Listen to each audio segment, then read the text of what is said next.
দেশ বিদেশের সাহিত্যের কিছু মজাদার গল্প দিয়ে সাজানো আমাদের এই বিশেষ নিবেদন সানডে ফান্ডে।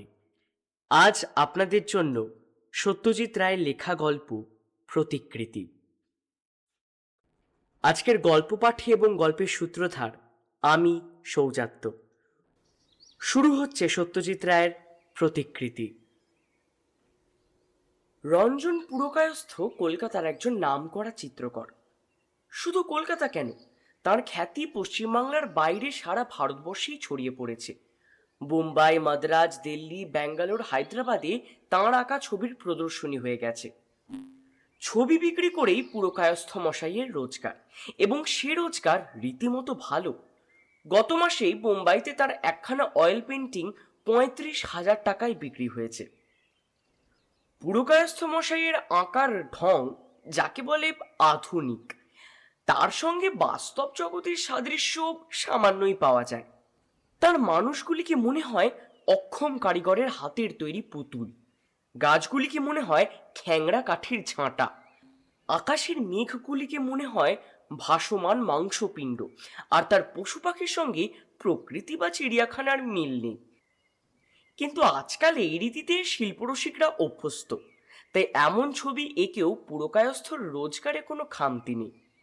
কিন্তু সে সঙ্গে এটাও জুড়ি যে মানুষের প্রতিকৃতি বা পোর্ট্রেট আঁকার ব্যাপারেও পুরকায়স্থর জুড়ি মেলা ভার।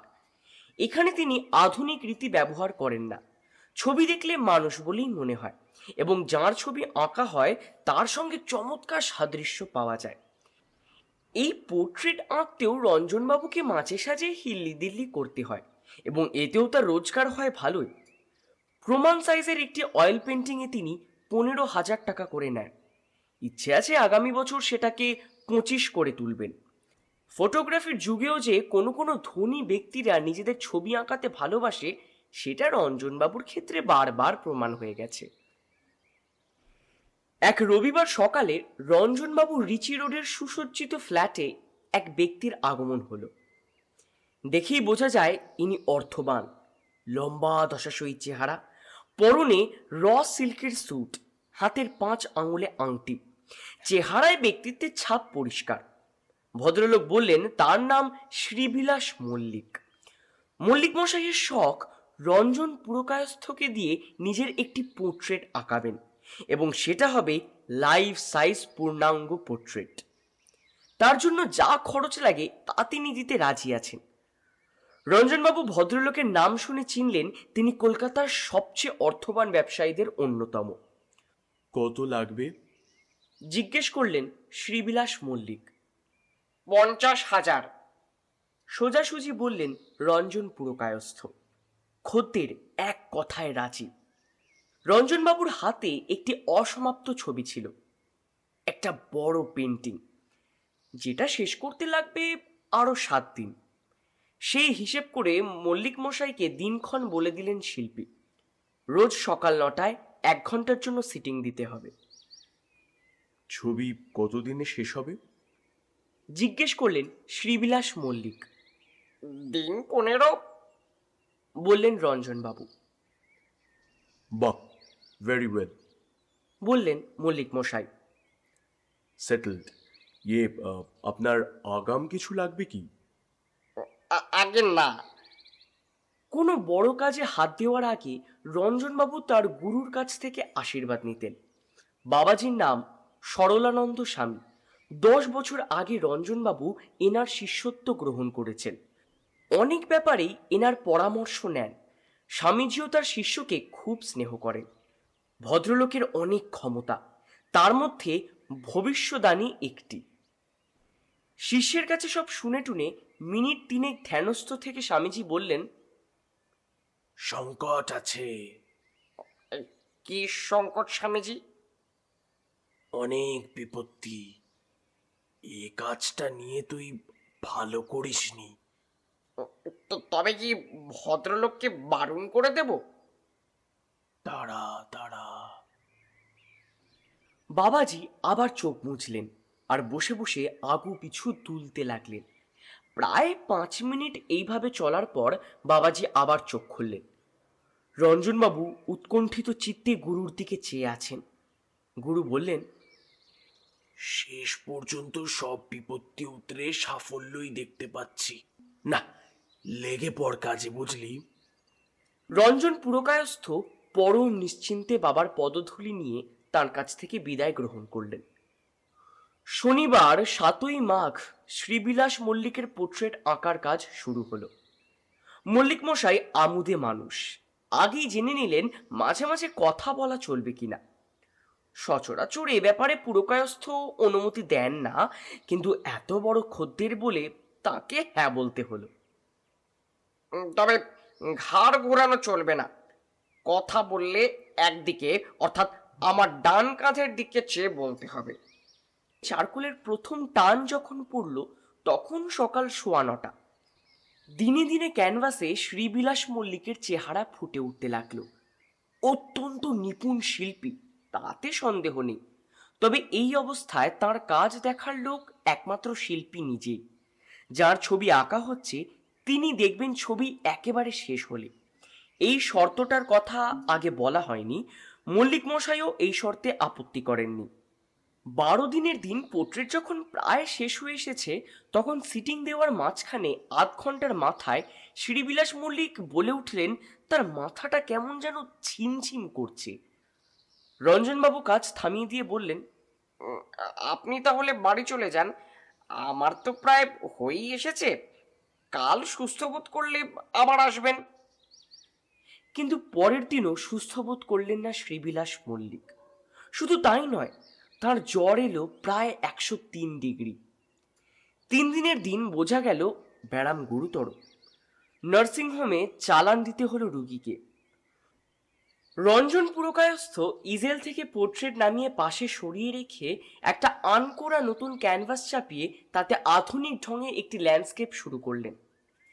1.5 মাস পরে নার্সিংহোম থেকে ব্যারাম মুক্ত হয়ে শ্রীবিলাস মল্লিক যখন বাড়ি ফিরলেন তখন তার চেহারার সঙ্গে আগের চেহারার কোনো মিলই নেই।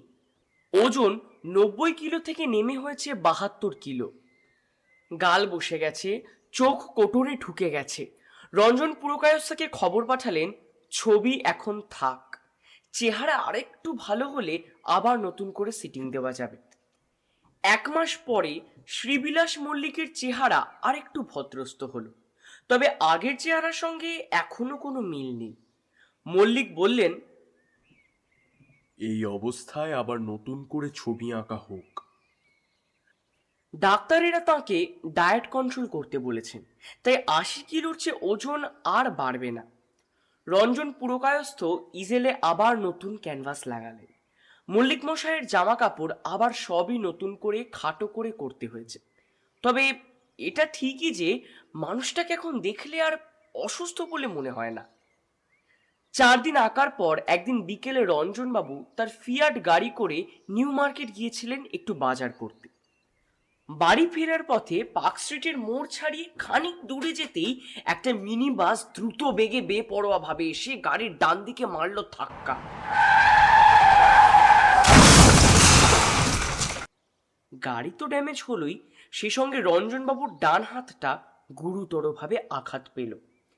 হাসপাতালে গিয়ে এক্স রে করে দেখা গেল কুনুই গেছে, কবজি গেছে আর বুড়ো আঙুলটাও গেছে। প্লাস্টারে 2 মাস থেকে যা দাঁড়ালো তাতে এইটুকুই বোঝা গেল যে রঞ্জন পুরকায়স্থ তার অঙ্কনের দক্ষতা আর কোনোদিনও ফিরে পাবেন না। যত গোলমাল ওই বুড়ো আঙুলে। তর্জনী আর মাঝের আঙুলে তুলি বেঁধে ছবি এঁকে মডার্ন আর্ট হয়, কিন্তু স্বাভাবিক পোর্ট্রেট হয় না। রঞ্জনবাবু এতই ঘা খেলেন যে তিনি কাজকর্ম ছেড়ে কিছুকালের জন্য তীর্থ ভ্রমণ করতে চলে গেলেন। 3 মাস কাশী, হরিদ্বার, ঋষিকেশ, লক্ষ্মণঝুলা ঘুরে বাড়িতে ফিরে ওই 2 আঙুলেই আবার ছবি আঁকা শুরু করলেন। তার ফলে কাজ ঢিমে হয়ে এলো, ছবির চেহারাই পাল্টে গেল। এই ছবির জন্য আর 30-35 হাজার টাকা চাওয়া যায় না। রঞ্জনবাবু বুঝলেন যে তাকে আবার নতুন করে বাজার তৈরি করতে হবে। ইতিমধ্যে শ্রীবিলাস মল্লিক তার খোঁজ নিয়েছেন, তাকে সমবেদনা জানিয়েছেন এবং আক্ষেপ জানিয়েছেন যে পুরকায়স্থ মশাইয়ের করা একটি পোর্ট্রেট তার বাড়িতে রইল না। আরো 3 মাস পরিশ্রম করে 2 আঙুলে তুলি চালিয়ে রঞ্জন পুরকায়স্থ মোটামুটি একটা নিজস্ব স্টাইল উদ্ভব করেছেন এবং ক্রমে তার আঁকার কদর বাড়ছে। এর মধ্যে একদিন রবিবার সকালে চাকর এসে তার স্টুডিওতে খবর দিল যে একজন ভদ্রলোক পুরকায়স্থ মশাইয়ের সঙ্গে দেখা করতে এসেছেন। এনাকে আপনি চেনেন? বলল চাকর। রঞ্জনবাবু নিচে নেমে এলেন। বৈঠকখানায় ঢুকে তার চক্ষু চড়ক গাছ। তিনি কি স্বপ্ন দেখছেন? তার সামনে দাঁড়িয়ে আছেন তার সেই দশাশই বপু এবং হুবহু আগের সেই চেহারা নিয়ে শ্রীবিলাস মল্লিক। কি ব্যাপার বলুন তো? জিজ্ঞেস করলেন রঞ্জন পুরকায়স্থ। কিছুই না, বললেন শ্রীবিলাস মল্লিক। আমি অত্যন্ত ভোজনপ্রিয় মানুষ, ডাক্তারের কথা রাখতে পারলাম না। ডায়েট কন্ট্রোল আমার দ্বারা হলো না, তাই দেখতে দেখতে আগের চেহারাই এসে গেছি। আমার সেই ছবিটা নষ্ট করে ফেলেননি তো? মোটেই না, তবে তাতে 2-1টা আঁচড় দিতে হবে। সেটা আমি 2 আঙুলেই দিতে পারবো। আপনি একবার কাল সকালে ওই ঘন্টাখানেকের জন্য আসতে পারবেন কি? বিলক্ষণ বিলক্ষণ। আর আপনার রেটটাও এতদিনে নিশ্চয়ই বেড়েছে। ওই পোর্ট্রেটের জন্য যা দর ধরা ছিল এখন তার চেয়ে কিছু বেশিই দিতে চাই। আশা করি আপনার কোনো আপত্তি হবে না।